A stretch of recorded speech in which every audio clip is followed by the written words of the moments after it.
Bienvenue dans notre podcast Relations 360. C'est un espace où on explore, on analyse et on remet en question la relation avec soi, la relation à l'autre et la relation aux autres. Notre mission, vous apporter de nouvelles perspectives. Alors, accrochez-vous, on fait un 360 ensemble. Tina, Coucou ma chérie. on parle de quoi aujourd'hui? J'aimerais t'amener le phénomène des métaprogrammes. Intéressant, j'en ai jamais entendu parler, je t'avoue. OK. Alors, les métaprogrammes, c'est, comment dirais-je, nous sommes fabriqués de telle sorte que nous avons enregistré certaines notions, certaines façons de faire, certaines façons de penser à travers toute, évidemment, notre enfance, avec toute notre expérience. Donc, au niveau du subconscient, on a le subconscient, on a la métaprogramme, les valeurs et les croyances. OK. Donc, c'est très profond en nous. Et ce qui est intéressant, c'est lorsqu'on est capable de comprendre comment est-ce que l'autre est fabriqué à quelque part, eh bien, on peut mieux s'entendre avec les gens. Alors, en tout, il y en a 11, mais on ne les verra pas tous les 11 aujourd'hui. D'accord. Ça fait beaucoup, mais je t'en propose quelques-uns Oui. juste pour qui sont faciles d'accès et qui sont faciles à comprendre. Super. T'es d'accord? Vas-y. OK. Alors, je vais commencer par le métaprogramme qu'on appelle CHA. Alors, c'est pas très grave le nom. Ce qui est intéressant, c'est de voir que dans tous les métaprogrammes, c'est comme un curseur. On a de 0 à 10 OK. et il y a une extrême et l'autre extrême. D'accord, donc c'est des degrés vraiment. C'est vraiment des degrés. Alors, dans le métaprogramme champ, ça s'appelle spécifique ou général. D'accord, OK.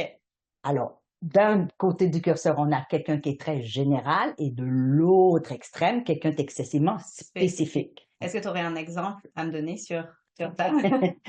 Pour savoir si on est général et spécifique, un exemple facile à demander à sa partenaire, un ami, son collègue, peu importe, c'est raconte-moi donc le dernier film que tu as écouté. OK.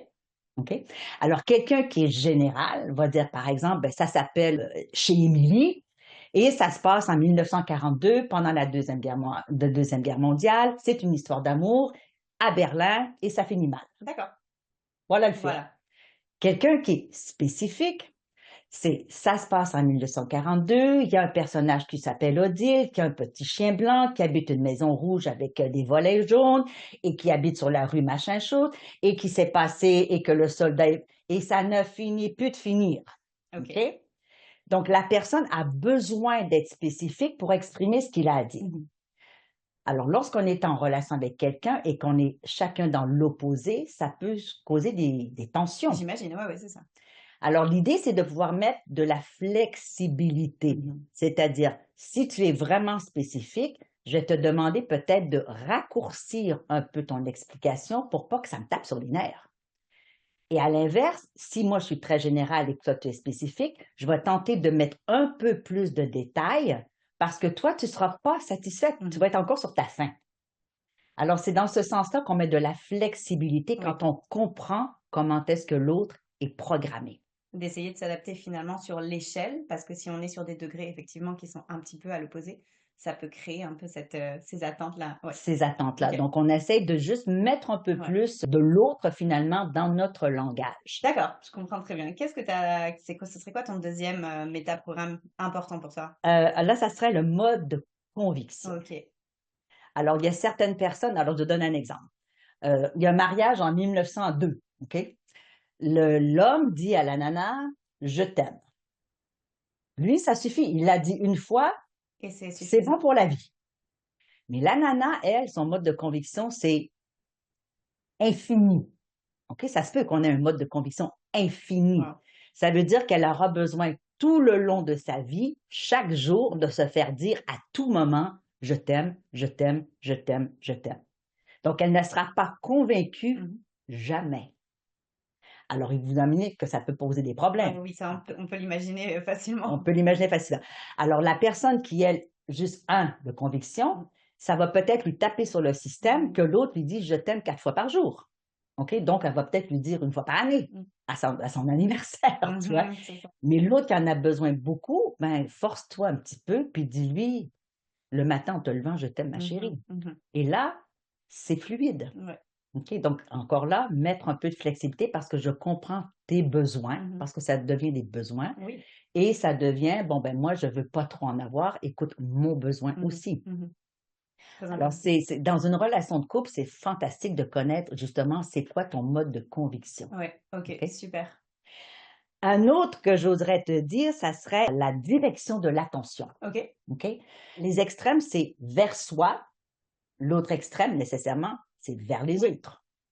Alors, on voit souvent ça dans une famille où la maman, elle est totalement vers les Mmh. autres. Mmh. Je donne l'exemple, il y a une soupe, il y en a pas pour tout le monde ou il y en a peu pour tout le monde, eh bien, elle va se sacrifier pour manger les graines Mmh. pour être certain que ses enfants aient de la Mmh. soupe. OK? Mais si elle ne s'en donne pas, elle, un tout petit peu, donc si elle ne met pas elle-même, finalement, un peu de flexibilité dans son métaprogramme, Ouais, ben, elle va crever de faim. Désolée, tu vois? exact. Si on est trop vers soi dans une relation, c'est épouvantable. Ça veut Mmh. dire qu'on met vraiment le focus sur soi Mmh. et l'autre n'a pas l'espace. Donc, c'est toujours à propos de moi, mes choix, mes besoins, etc. Donc, il faut pouvoir aussi de dire donner un peu vers l'autre Mmh. et donner un peu vers soi. Ouais. Même chose, un certain Un équilibre. équilibre exactement et de se rendre compte, comme tu dis, de prendre conscience de la façon dont nous on agit. Par exemple, ben, être, sans la direction vers l'autre, c'est souvent quelque chose qui est tellement acquis, par exemple, chez les femmes que finalement, elles s'en rendent pas vraiment compte et elles disent: «OK, c'est cool parce que moi, c'est quand même mon rôle». Oui, Puis mais c'est important quand même de le prendre conscience et de le rééquilibrer dans la relation, sinon ça devient un petit peu c'est problématique. sacrificiel exactement. Et tu as le bon mot, le sacrificiel. Et là, on est parce qu'on peut l'associer avec le Mmh. sacrificiel, même si ça n'a pas de rapport avec les métaprogrammes. Ouais, Mais le sacrificiel, c'est dans notre éducation. ouais, ouais, Malheureusement, la religion nous a fait beaucoup de dégâts ouais. à ce niveau-là. Mmh. Donc, si on se dit, ben, si je ne me sacrifie pas, je ne suis pas Ouais. une bonne mère, par Mmh mh. exemple, non. Pense peut-être qu'enlève le sacrifice, regarde les métaprogrammes et dire, ben, on peut mettre le spot un petit peu sur tout le monde. Mmh. Ça n'a pas Mmh. besoin d'être juste sur soi ou juste sur l'autre. En subtilité, des fois, de faire les choses tout petit au début, ça peut peut-être aider, en tout cas, super intéressant. Ouais, Et ouais. donc la direction, OK, la direction d'attention. OK, est-ce que tu en as un autre? Un qui serait intéressant de voir, ça serait l'orientation, OK. c'est-à-dire éloigner de Ah ah. ou aller vers. OK. Si, mettons, je pars en vacances, on dit, OK, ma chérie, on part en vacances. Mmh. On a le même objectif. Toi, si tu es allé vers, Mmh. c'est juste, OK, j'ai mon passeport, on J'y vais. part. Moi, je suis éloignée d'eux. On a le même objectif, Mmh. hein? Mais je vais dire, attention, là, je vais sortir tous les drapeaux rouges.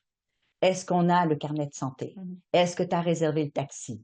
Est-ce que la réservation pour l'hôtel est bien conclue? Mmh. Tu vois, donc, on a le même objectif, mais moi, je vais faire des Mmh. attentions pour que tout soit OK, Mmh. alors que toi, tu y vas. That's it. OK? Ouais. Donc, dans une relation, c'est intéressant parce que si, même si exemple, on construit le pont Champlain et tout le monde décide, vas-y, on y va, on construit, mais la personne qui est éloignée d'eux va dire, ben, attention, il y a un budget. Mmh. Ouais. De Est-ce qu'on a ramener. de ramener un peu à la réalité, de ramener dans le concret. Ouais. OK? Donc, c'est intéressant quand on a les 2 dans un couple ou dans une relation parce que évidemment, c'est une dynamique qui Ouais, s'installe, c'est ça, ça en fait. bouge là, ça Ouais. bouge. Parce que si on est tous allés vers, c'est épouvantable. Si on est tous, Tirer en éloignés arrière, d'eux, ben, ça il se marche passe pas. rien du tout, Mmh tu mh. vois? Il se passe rien.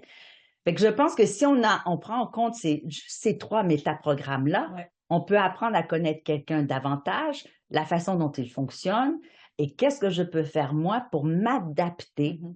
sans complètement changer mon métaprogramme parce Ouais. qu'on est ce qu'on est. Ouais. Mais qu'est-ce que je peux faire pour mettre un peu de flexibilité pour pouvoir justement avoir une certaine harmonie et l'autre fait la même chose. Mmh. Donc, on vient sur un terrain central, un terrain d'entente. Ouais. OK?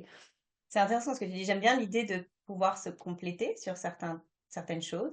Et j'aime bien aussi l'idée de dire que quand il y a vraiment un extrême dans un certain éventail, c'est un peu dans l'idée de dire, OK, ben, en fait, j'ai cette chose-là qui est un petit peu dans l'extrême. Si j'en prends conscience, non seulement ça va m'aider moi, tu Bien vois, par sûr. exemple, le sacrificiel, ben, c'est clairement quelque chose que si tu reviens dans l'équilibre, déjà, ça te fait du bien à toi, je pense.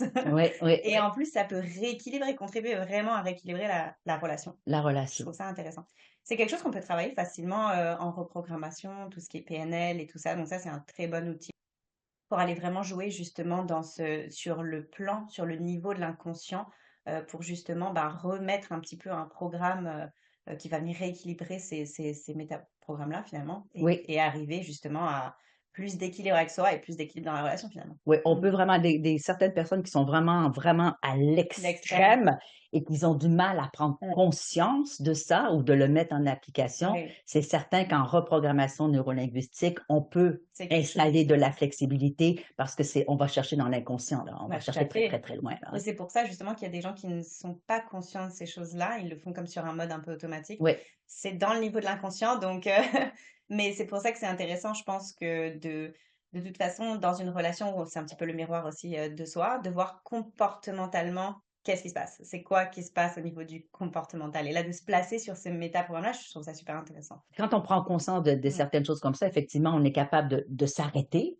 ou de pousser. Mmh. On a un certain contrôle sur soi. Mmh. Et quand on voit que les valeurs sont attachées juste en dessous des Ouais. métaprogrammes, ben, on peut se dire, ben voilà, si j'ai un métaprogramme, par exemple, juste dirigé vers soi, ben, il est fort à parier que les valeurs de générosité, d'empathie, etc., sont inexistantes. Bah, c'est ça, ça va découler, Ça va découler, tu vois. Donc, lorsqu'on touche les métaprogrammes, on va aussi brasser les tout le valeurs reste. et nécessairement, puisque les croyances s'attachent aux valeurs, ben, on va aussi défaire certaines croyances. Donc, c'est extraordinaire comme travail à faire. Et moi, Absolument. et ça peut être même un jeu entre amis ou Ouais. dans une relation de dire, ah, OK, on est dans ce métaprogramme-là. OK, ben, qu'est-ce qu'on peut y faire? Je Mmh. t'entends, t'es spécifique, tu commences à me taper sur le système avec tes histoires. Mmh. Voilà, ça peut être même rigolo de dire, ben, attention, est-ce qu'on peut bouger ça un peu, là? J'aime vraiment l'idée de le mettre en mode ludique, de le mettre en mode jeu. Parce que, un, tu l'amènes à la conscience, tu l'amènes sur la table dans la relation, Oui. et en plus, ça devient plus quelque chose que tu dois faire. Et on Mhm. sait à quel point on est réticent aux choses qu'on doit faire. C'est est-ce que j'ai envie de le faire? Et si c'est ludique, ben au contraire, quoi, on a envie de le faire. C'est drôle. Voilà, la manière dont tu l'as amené, c'était exactement ça l'idée. C'est l'idée de ça. Et toujours, c'est l'idée de qu'est-ce que je peux comprendre de plus de De toi, l'autre. qu'est-ce que je peux comprendre de plus de moi, Mmh, et comment est-ce qu'on accorde nos violons. C'est juste ça dans la vie, accorder nos tellement. violons. Merci pour toutes ces infos, Tina. Nous sommes déjà à la fin de cet épisode. On espère vraiment vous avoir inspiré. Retrouvez-nous dans le prochain podcast Relations 360. En attendant, on a très hâte de voir vos commentaires. Abonnez-vous et surtout, retrouvez-nous sur nos réseaux sociaux.